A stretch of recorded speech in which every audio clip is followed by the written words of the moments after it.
nuevo a la biblioteca. Recordarán que estuvimos en el Nuevo Testamento puntualmente en la división de las cartas paulinas, siguiendo la mecánica de que un libro del Antiguo y un libro del Nuevo, pues esto nos empuja a olvidarnos por un tiempo del Nuevo Testamento y buscar en el Viejo Testamento el libro que ahora vamos a estudiar. Así es que si me preguntan ahora, oiga, ¿qué es lo que tomó como parámetro para elegir el libro que comenzamos? Bueno, en realidad esta vez lo único que tomé como parámetro es cuántos libros me hacen falta para leer o estudiar por tercera vez la Biblia completa. Y nos hacen falta en el Viejo Testamento 11 libros y en el Nuevo Testamento nos hacen falta 13 libros. Así es que como los del Viejo tienen mayor volumen, no mayor calidad, ni mayor doctrina, ni mayor profecía, simple y sencillamente mayor volumen, creí pertinente que debíamos profundizar en los libros históricos, que de hecho nos faltan 4 libros históricos que en cuanto a volumen son significativamente grandes. No, perdón, nos faltan 3. Nos faltan en los libros históricos, estoy en la segunda división del Viejo Testamento para que nos ubiquemos mejor. Y los 3 que nos hacen falta son segundo libro de Reyes, primer libro de Crónicas y segundo libro de Crónicas. Esa fue la única razón que me empujó ahora, si yo tomo el libro de Corintios, ir a la biblioteca, guardarlo y sacar esta vez el segundo libro de Reyes. Para esto hay que recordar algunos detalles como antecedente o como contexto o marco teórico para facilitarnos el estudio sistemático. Entre otras cosas, debo decir, el primer libro de Reyes lo estudiamos por última vez en el 2007. Con sorpresa vi en mi libro de sermones, significa que hace 10 años no tocamos la historia de los reyes, exactamente así. Y pienso, cuán rápido pasa el tiempo. 10 años han pasado volando, pero en fin. ¿Sobre qué hablan los libros de los reyes? Tal como su nombre lo dice, es primer libro que habla sobre los reyes de la nación hebrea. Entonces, si quiero resumir, primero o segundo libro, claro está, y si alguien me dijera, si este es el segundo libro de Reyes, ese libro que ahora estoy tomando, que saco de la biblioteca, lo pongo en mi escritorio o lo pongo en mi mochila porque lo llevaré a todas partes mientras lo estemos leyendo y voy a poder hojearlo en cualquier momento libre o en el momento que he dispuesto. Y si alguien se me acerca y me dice, ¿qué estás leyendo? Estoy leyendo el segundo libro que escribe la historia de los reyes de la nación hebrea. Y si alguien más interesado preguntara, ¿y de qué trata ese libro? Bueno, estos libros, los de los Reyes 1 y 2, narran el surgimiento, el apogeo y la caída de la nación israelita. Lo repito, ambos libros narran el surgimiento, el apogeo y la caída de la nación hebrea. Y si quiero ser más puntual aún, diría, el segundo libro de los Reyes narra parte de la caída de la nación hebrea. ¿Por qué se les llamó libros de los reyes? Bueno, porque allí se describe la vida de estos, entendiendo que tal es la cabeza, tal es el cuerpo. Cuando se habla de la vida de los reyes, se habla de la vida de toda la nación hebrea. Quiero asegurarme que me estoy dando a entender y pregunto, a ver, hermano Carlos, si a algún amigo le pregunta, usted está llevando ahora en sus manos no la Biblia, sino el segundo libro de los reyes, y le pregunta, ¿de qué trata el libro que usted está leyendo? ¿Qué responde? ¿Nada?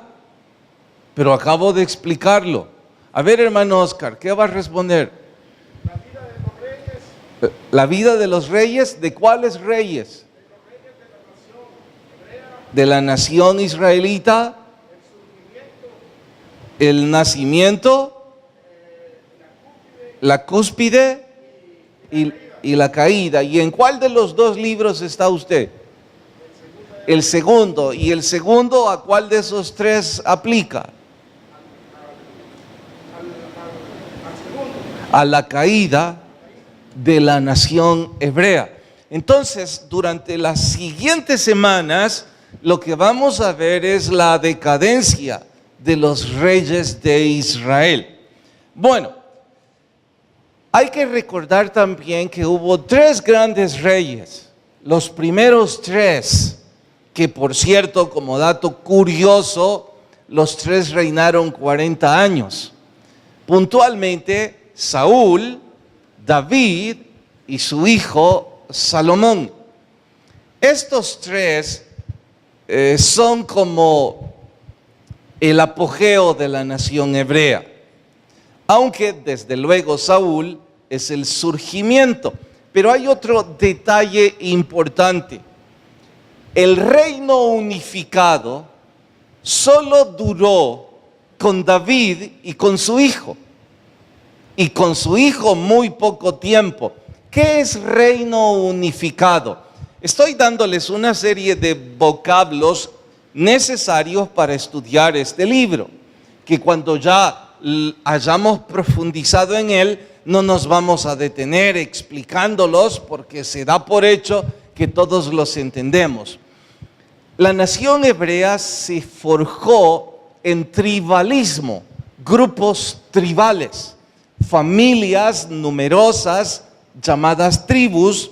Estas reunidas se convirtieron en un reino. Saúl no consiguió unificar las 12 tribus nunca.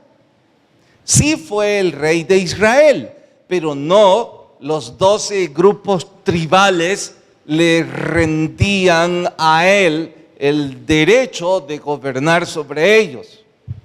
El único que consiguió el reino unificado, claro, por la gracia de Dios, fue David. Su hijo heredó el reino unificado.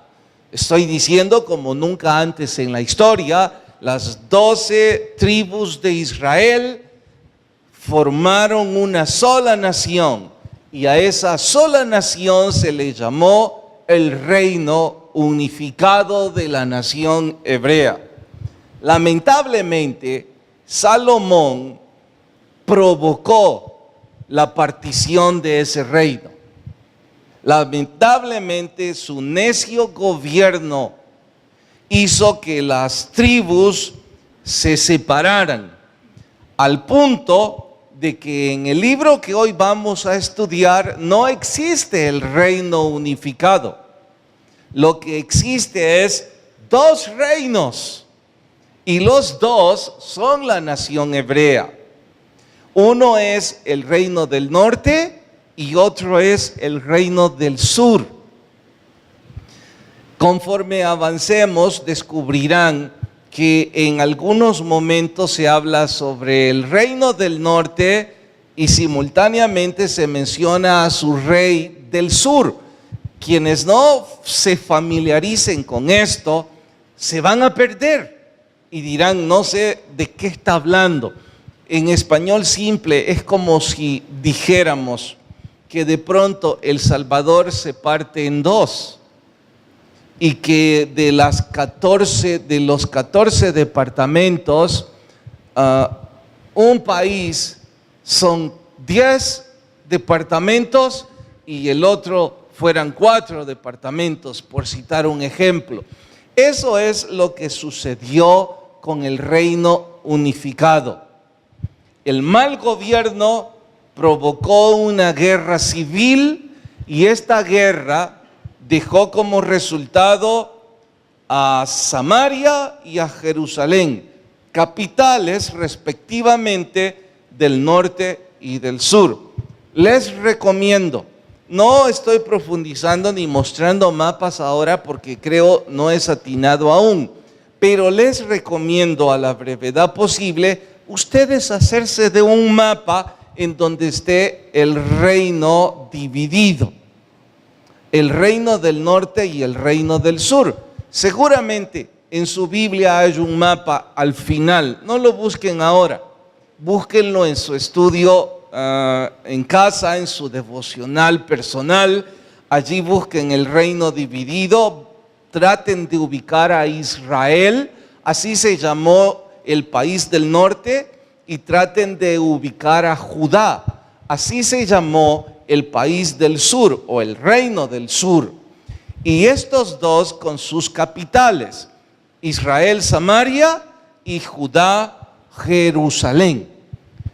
Por supuesto, jamás fue la idea de Dios de un reino dividido. Esto es una aberración, es prácticamente una blasfemia. Dios eligió a Israel para ser un pueblo santo, ejemplo y luz a todas las naciones, para que otras naciones pudieran ver el reino de Dios a través de Israel. Ellos corrompieron tan grande privilegio y en lugar de ser un buen ejemplo, fueron todo lo contrario. Partieron el reino y curiosamente, esa figura también es una especie de espejo para la iglesia de Cristo. ¿De qué estoy hablando? Atentos a esto. Casi todos los estudiosos concuerdan en que el Israel del Viejo Testamento es una especie de alegoría a la iglesia de Cristo del Nuevo Testamento. Es importante y por ratos me pregunto si los pierdo. Si eso sucede, por favor levanten la mano y pregúntenme. Repito, todos concuerdan en que el Israel, la nación del Viejo Testamento, es una alegoría a la iglesia de Cristo del Nuevo Testamento. Podemos decir en forma alegórica, representativa o figurada, la iglesia de Cristo representa al Israel antiguo. Pues bien, si el Israel antiguo cometió la casi blasfemia de partir el reino y no ser luz a las naciones, trágica y tristemente la iglesia de Cristo repetidas veces hace lo mismo. Porque nosotros, en lugar de ser un pueblo santo, luz a las naciones, con cierta frecuencia olvidamos ese llamado y simple y sencillamente somos un pequeño y necio reino haciendo nuestra voluntad, en lugar de hacer la voluntad de Dios del por qué nos eligió como iglesia de Cristo. En fin, volviendo al Viejo Testamento, es válido acotar, aun cuando cometieron una terrible, prácticamente blasfemia, al dividir el reino, es sabio acotar que especialmente en el reino del sur hubo buenos reyes. No todos, claro, mejor digo, muy pocos de ellos fueron hombres que sí siguieron a Dios y fueron prosperados, y el pueblo fue prosperado mientras duró el gobierno de ellos. Ahora, tomo eso al Nuevo Testamento y digo, aun cuando la iglesia de Cristo, en términos generales, cometa errores y haya cometido grandes errores, cierto es también que hay buenos cristianos que son el ejemplo de lo que Dios espera de la iglesia de Cristo. Hombres y mujeres que con su vida son luz a otros.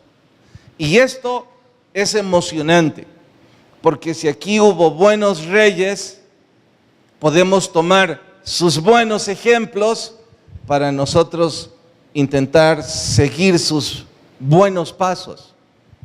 También se vuelve emocionante porque los malos reyes son una buena lección para nosotros no seguir sus malos pasos. En ambos casos vamos a encontrar un tesoro de historia, de doctrina y de experiencias que podemos poner en nuestro diario vivir, que podemos aplicarlas.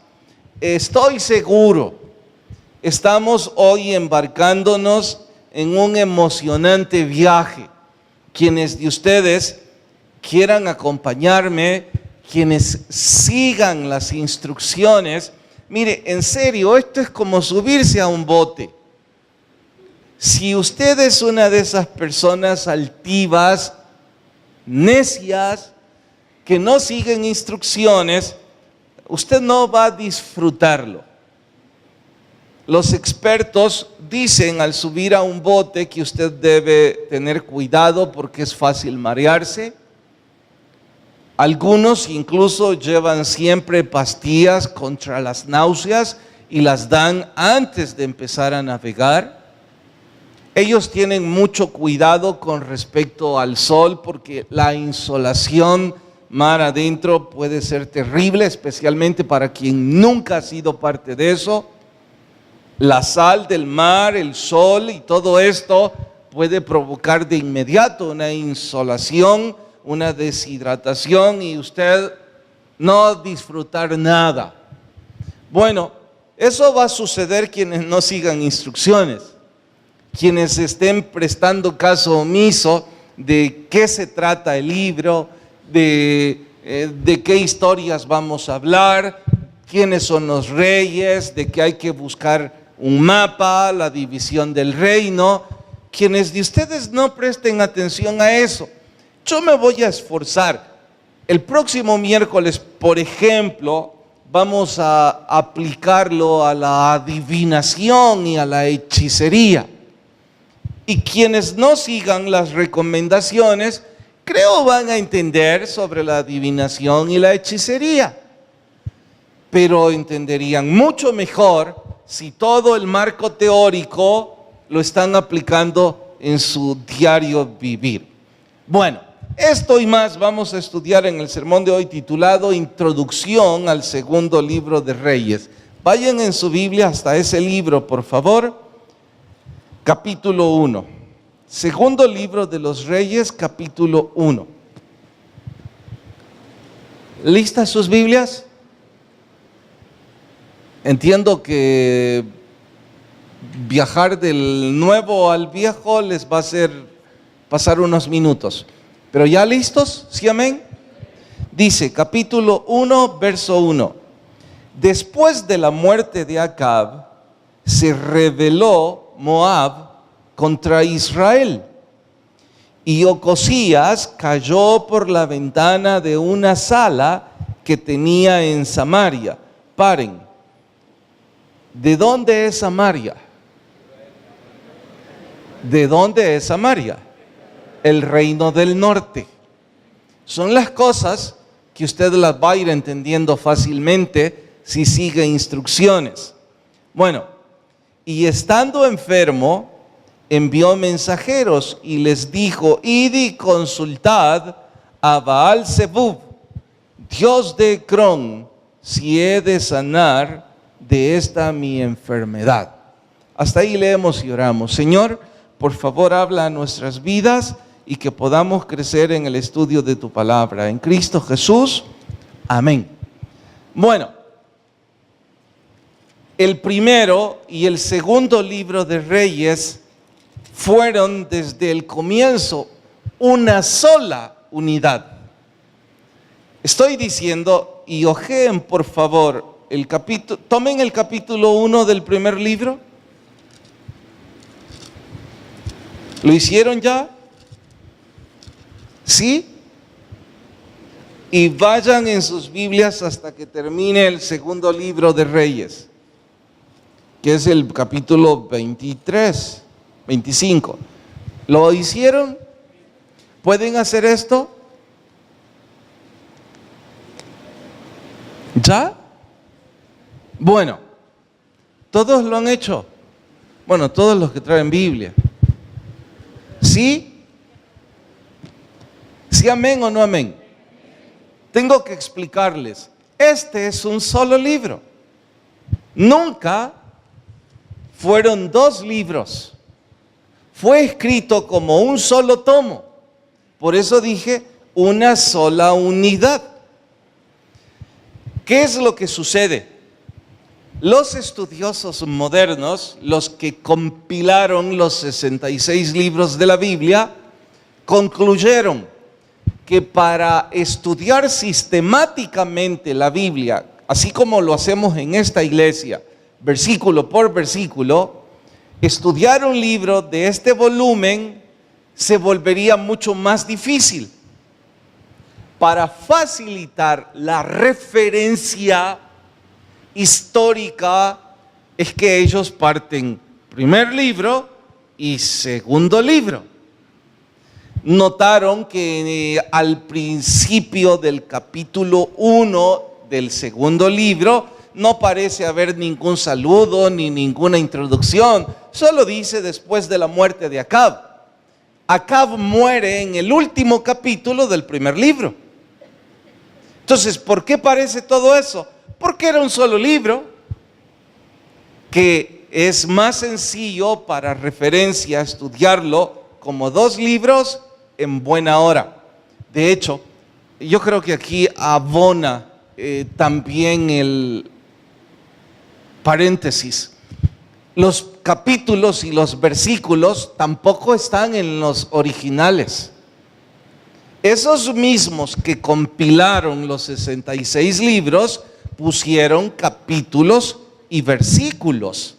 ¿Con qué propósito? Para referencia. Imagínense si no existiera capítulo y versículo, ¿cómo les digo yo ahora? Busquen esta parte de la Biblia. Les tendría que decir, váyanse a la página 312, en el párrafo tercero del lado izquierdo, y como si sus Biblias no fueran la misma versión mía, todos estaríamos perdidos. Pero con los capítulos y los versículos, todo se vuelve más sencillo. ¿Me estoy dando a entender? Estoy nada más dando detalles introductorios que van a facilitarnos navegar por esta historia. Sigo la fecha. Todo apunta a que la vida de los reyes es desde el 722 hasta el 586 antes de Cristo. En ese periodo ubican la mayor parte surgimiento, apogeo y decadencia de la nación hebrea. Entonces, prácticamente ese es el periodo de los reyes. En cuanto a estas historias del segundo libro, todo nos lleva hasta el 561 antes de Cristo, como otro marco de referencia. ¿Para qué sirve poner en nuestra mente la fecha en que el libro se escribió? Porque eso nos ubica en el contexto de la historia. Al decirles esto, estoy diciendo que la historia que hoy vamos a estudiar sucedió 500 años antes aproximadamente de que viniera nuestro Señor Jesucristo. Y por supuesto que junto a eso hay otro montón de fechas que son importantes, que son referentes, pero que conforme avancemos las vamos a ir colocando en nuestra mente. ¿Con qué propósito se escribieron los libros del primero, segundo de Reyes y también, aunque no es nuestro asunto de hoy, con qué propósito se escribieron las crónicas de los reyes, que es primero y segundo? Bueno, el propósito desde Samuel hasta las crónicas es exactamente el mismo: narrar la historia de los reyes. Cuando digo narrar la historia de los reyes, hay que hacer énfasis a esto. Eso es narrar la historia de los pueblos. Yo sé que eso no sería igual a nuestros días. Estoy diciendo que si alguien escribe la historia de nuestros gobernantes, esa no es la historia de nuestro país, porque los tiempos han cambiado y ahora las biografías se vuelven específicas. En este contexto no es así. Hablar de la historia de los reyes era hablar de la historia de todos los pueblos. Voy a esperarles a los que se están poniendo de pie, porque esto no debe estar sucediendo. Alex está aquí, hermano. Me ayuda, porfa.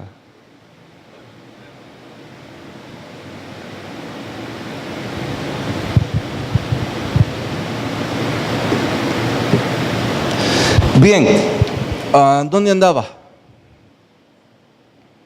El propósito, narrar la historia de los reyes.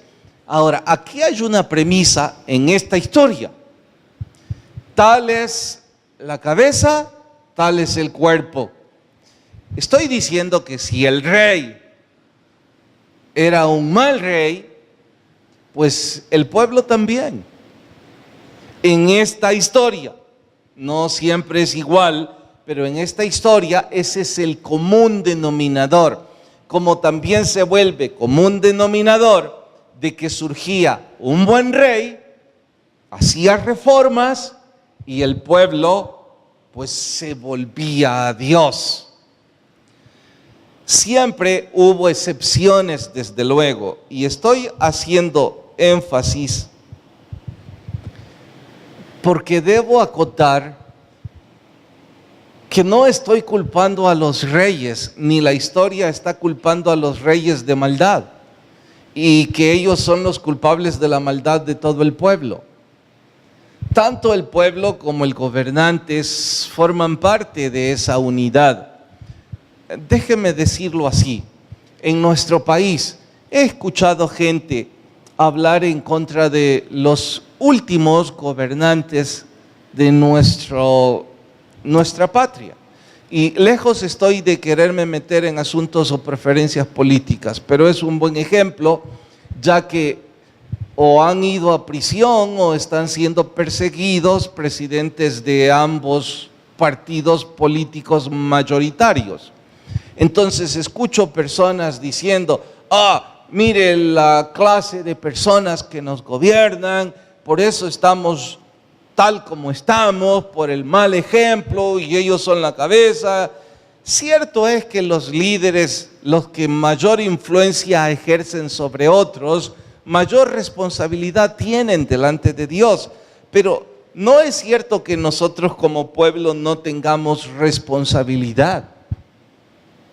Y yo debo decir que nuestro país es una especie de hábitat de gente inmoral, que no necesariamente es culpa de los gobernantes. Hay una cantidad de gente que no quiere pagar sus deudas, una cantidad de gente que quiere estacionar su vehículo en donde quiera. Hay un rótulo grande que dice mujer embarazada, y lo que esa señora mal educada dice es: algún día me voy a embarazar. ¿Se parquea ahí? Estoy diciendo que hay personas en las iglesias que hacen lo que les da la gana, son groseros, hablan de todo mundo, siempre criticando. No es culpa necesariamente de los que estaban en el gobierno. Cada uno de nosotros tiene responsabilidad. Y en esta historia eso queda reflejado, porque a pesar de la mala historia de estos reyes, descubriremos que hay buenos hombres que hacen la balanza delante de nuestro Dios y que ellos están intentando hacer las cosas como Dios nos manda. Y quiera Dios que en nuestro medio pues el asunto sea parecido y que haya 1, 2 o 5 de ustedes que querramos hacer lo que Dios pide de nosotros. Es interesante que estas historias son totalmente imparciales. Escuché el otro día en una de esas revistas matutinas a alguien que con total ignorancia dijo: es curioso, la Biblia es un libro que no calla las cosas horrendas de sus protagonistas. Estaba criticando a la Biblia, el ignorante. Y dijo que la mayor parte de culturas, que la mayor parte de escritores tendrían la pertinencia de lavar la ropa sucia en su casa. No se trata de mentir, solo se trata de que para qué mencionar tantas cosas malas. Pero la Biblia no calla un solo detalle de estos reyes, ni siquiera de los que son emblemáticos como David. Describe las cosas horrendas que hicieron. Lejos de eso ser algo negativo, es algo muy positivo, porque la Biblia establece que Dios no espera que sigan a esos líderes. Dios espera que sigan al único líder, que es nuestro Señor Jesucristo. Esos líderes no son protagonistas en la Biblia. Estos reyes no son protagonistas. El único protagonista del Viejo y del Nuevo Testamento es nuestro Señor Jesucristo. Y por eso la Biblia con libertad menciona sus errores. Nosotros debemos poner entonces nuestra mirada en el supremo ejemplo que es nuestro Señor Jesús. Autor del libro. ¿Quién escribió el segundo libro de Reyes? Hay 2 o 3 posibilidades. Es que el libro no reclama paternidad literaria. De allí que lo único válido es la conjetura. La primera es que dicen que es una pluralidad de escritores. Es válida. Se trata de la vida de varios reyes. Válido es que en cada periodo de gobierno haya existido un escriba y que estos hayan registrado la historia.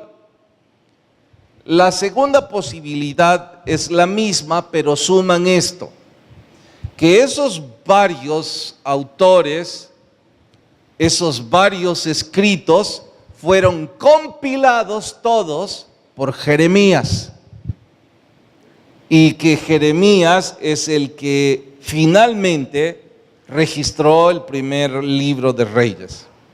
Y la tercera, la que a mí más me gusta, confieso, es que quien los escribió fue Jeremías.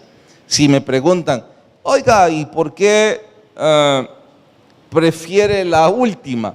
Simple, es que Jeremías es uno de mis héroes bíblicos y entre las cosas que aparecen en la historia es que el estilo de escritura y muchas de las palabras que se ocupan en ese hebreo parecen propias de Jeremías, que fue contemporáneo a algunos de estos reyes y que en honor a eso todo se le atribuye a él. Bueno, usted puede optar por cualesquiera de las 3 respecto al autor del libro. Les dije que hasta media semana vamos a meternos a hechicería, pero quiero dejar como expectativa y con el empuje a que ustedes estudien toda la historia. Yo les voy a narrar en 2-3 minutos la historia del capítulo 1, para que así en media semana ya ustedes lo leyeron lunes, martes o miércoles y podemos profundizar. Ocosías fue el hijo de Acab. Y aquí el refrán se aplica: de tal palo, tal astilla. El papá fue terrible, su hijo peor, o en el mejor de los casos, lo digo con ironía, igual a su padre. La única diferencia, y río porque es una tontería, es que Ocosías tuvo afición por Baal-Zebú y Acab tenía afición por Baal y por Astarot. Mismos demonios con distinta cola. Esa es la diferencia. Ahora, ¿quién es este Baal-Zebú? Es notable poner en nuestra mente este detalle. Baal-Zebú es una palabra compuesta que al traducirla al español se escucharía como el señor de las moscas. Así se traduce Baal-Zebú, y sorpréndanse, era en alusión al dios patrono de la ciudad de Ecrón. Sí, lo dije bien, un pueblo que adoraba las moscas. Exacto. Esa era la ciudad de Ecrón, un sitio donde las moscas abundaban. Todos sabemos que es un insecto nauseabundo, responsable de epidemias, y sin dejar de mencionar lo molestos que son. Se alimentan de pudrición y luego depositan sus larvas en cualesquiera partes y pueden provocar epidemias terribles. Yo tengo que preguntarle a la historia, ¿a quién se le ocurre convertir en divinidad a las moscas? No digo que está bien convertir en una divinidad a un gato o a un león, pero cuando veo un gato es un animal hermoso. Y estoy hablando de los egipcios, es un animal místico. Pero ¿qué atractivo puede tener una mosca? Representan suciedad, representan contaminación, desgracia. La gente con una pizca de sensatez intentará erradicarlas. Y no es asunto de dinero o de educación, es asunto de cultura, de sensatez. El lugar donde yo vivo, cuando nos pasamos a vivir ahí, había una plaga de moscas porque en el bosque tenemos cantidad, hay un vecino que tiene un bosque con árboles de mango inmensos y nunca los cortan, todos caen y todos se pudren. Entonces la plaga de moscas en el invierno es terrible. ¿Que cómo la erradiqué de la casa? Simple. Le pregunté a alguien que ha vivido toda su historia en el campo, le conté y me dijo: no, pastor, haga esto y haga lo otro, no soportan ese olor. Jamás fue a la universidad, no sabe nada sobre ingeniería agronómica ni nada parecido, pero su casa siempre está limpia. Y yo hice el consejo y funcionó. Estoy diciendo que no tiene nada que ver con asuntos académicos. La gente con una pizca de sensatez va a intentar erradicar a las moscas. Estos las adoraban. Con el tiempo, el nombre Baal-Zebú en el Nuevo Testamento aparece como Belcebú y también se traduce como Señor de las Moscas, excepto que en el Nuevo Testamento Belcebú es uno de los príncipes de Satanás. ¿Cómo pueden hacer esto? Bueno, he estado buscando y la razón es que le atribuían a las moscas poderes para adivinar el futuro. Y de eso vamos a hablar a media semana. Ocosías se cayó, tuvo una seria lesión, manda a sus mensajeros a que le pidan ayuda a un sacerdote o sacerdotisa de el Señor de las Moscas. Y ahí aparece un personaje, héroe bíblico, en donde le pregunta, ¿que acaso no hay profeta de Dios en tu rostro para que le consultes a los demonios? ¿Por qué le dice esto? Que en casa ustedes lo van a leer. Le dice eso porque Israel, como religión oficial, tenía al Dios de los hebreos, no al Dios Ecrón. Entonces, ¿cómo se te ocurre consultar a moscas cuando tienes al Dios que hizo los cielos y la tierra? Pero bien, ¿saben qué es curioso para cerrar nuestro estudio de hoy?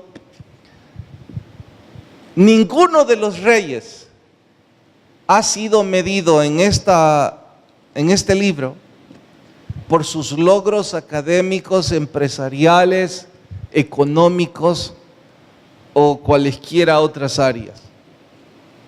Todos los reyes son medidos por sus logros espirituales.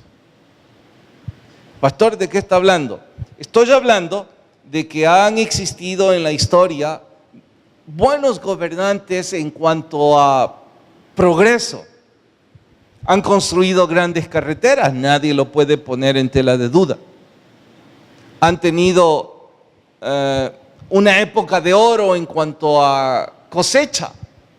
Fueron buenos agricultores o fueron grandes estrategas militares y eso los convirtió en pequeños emperadores. Eso es logros académicos, empresariales y cualesquiera otra área.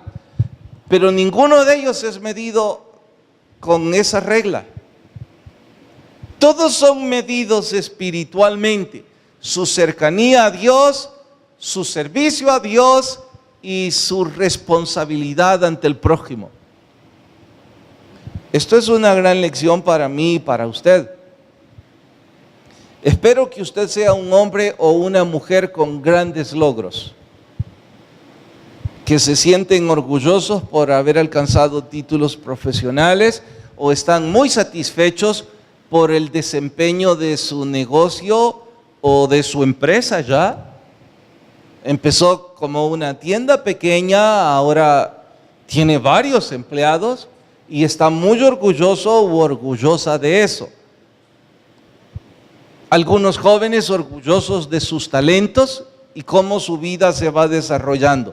Todo eso, humanamente hablando, probablemente algún mérito tiene y algún aplauso de los hombres merezca.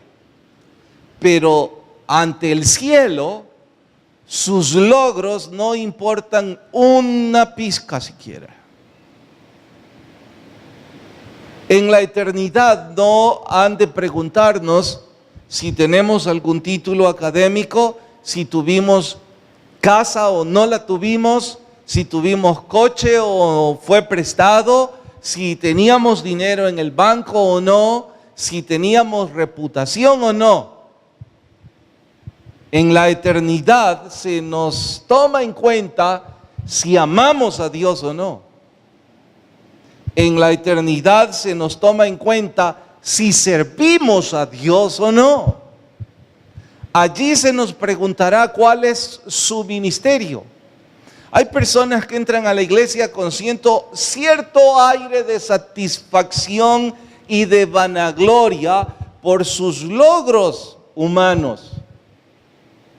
Sus logros humanos no valen nada delante de Dios. Los necios mortales que estamos aquí, a lo mejor tontamente envidiamos sus logros, pero espiritualmente usted no ha conseguido nada. Y eso es para la eternidad. Debo apelar a aquellos de ustedes que tienen logros. Aquellos de ustedes que no están preocupados si es inicio o final de mes por las deudas. Aquellos de ustedes que sienten cierta satisfacción profesional o personal. ¿Sienten esa satisfacción espiritualmente? ¿Saben algo sobre apoyar una misión? ¿Saben algo sobre ayudar a los niños de mi Jesús? ¿Saben algo de dedicarle tiempo a otros para honrar a Dios? Jóvenes que entran y salen cada culto a escuchar como si son robots. Me pregunto, ¿será que algo arrebató sus mentes? ¿Ustedes están automatizados neciamente creyendo que eso les sirve de algo? Si su corazón no está rendido al Señor. Pero bien, es algo que cada quien debe decidir. Oramos. Señor, gracias por tu palabra, y si hay alguien sin Jesús...